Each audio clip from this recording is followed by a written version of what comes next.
Hey guys, what's up? I hope you're all doing well. You know, when I was your age, I loved watching space movies. And my favorite question to ask was, are we alone in the universe? When I found the answer to this question, I was really sad. Because we are alone. Various space missions and probes have only revealed dark and barren landscapes with no life. We don't know if life exists out there.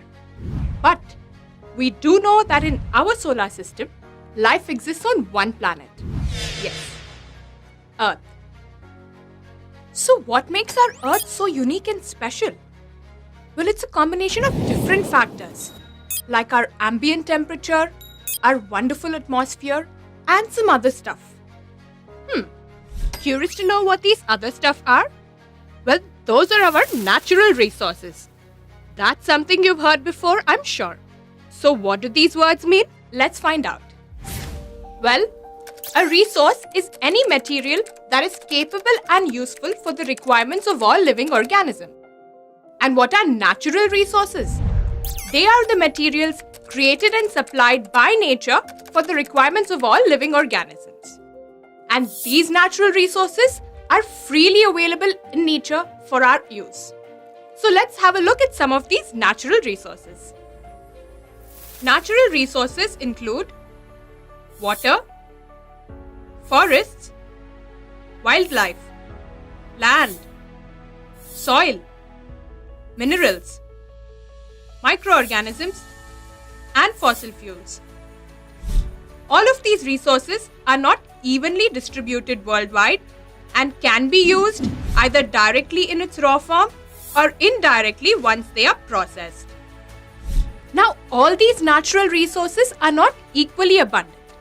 Some can be used on and on forever, and some come with an expiry date. The ones that come with an expiry date, they are our exhaustible natural resources. Exhaustible natural resources means they are very limited in quantity and can be exhausted by human overuse. However, exhaustible natural resources like forests and soil can be recovered in reasonable time.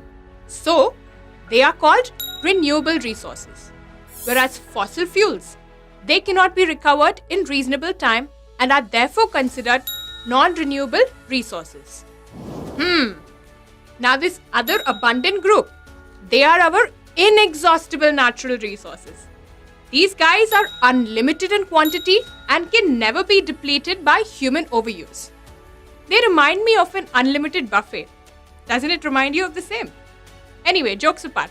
Examples of these groups include sunlight, tidal power, and wind energy. Well guys, after learning so many things about natural resources, can we say that all natural resources come from air, land, and water?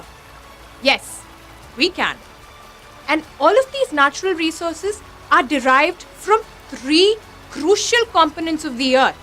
And these components are the lithosphere, hydrosphere, and the atmosphere. Let's take a look at each of these components very briefly. Okay, so the Earth's outer crust or upper layer is our lithosphere. And its thin, weathered upper layer is called soil. Now, this lithosphere provides a base for the growth and development of plant and animal life and supplies us with various important nutrients. We talked about life on land. But what about aquatic life? That's where the hydrosphere comes in. The water component of the Earth is called our hydrosphere. And the Earth's surface is 75% covered with water. And this water not only provides a habitat for all living organisms, but it also supplies various nutrients that are very much required for processes like photosynthesis and respiration. I feel like I'm forgetting something. Oh yes, air. The air that surrounds the Earth is what we call our atmosphere. And our atmosphere not only protects the Earth from harmful UV rays, but also supplies us with various gases like oxygen and carbon dioxide that form the basis of life. Yes, guys, we are so lucky to have these resources like air, land, and water with us. They are what make the Earth so unique and special.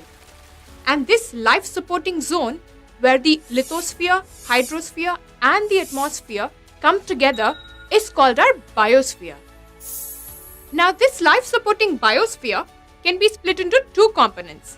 They are the biotic components that consist of all living and organic things, and the abiotic components which consist of non-living and non-organic things. Although both these components are very much different, they are very much interdependent.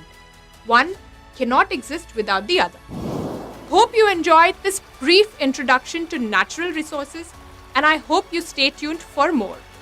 And in our upcoming videos, we will look at the composition of air, water, soil, and also learn how various human activities are disturbing their balances. We will also look at biogeochemical cycles.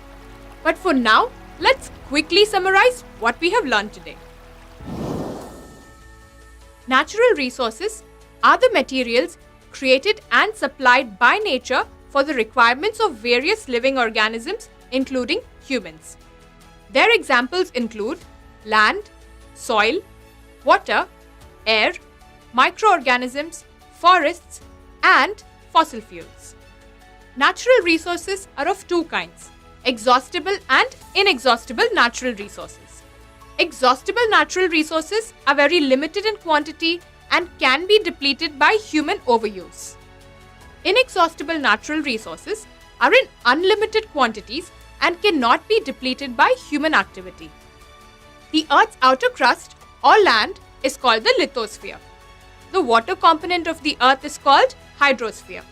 And the air that surrounds the entire Earth like a blanket is called our atmosphere.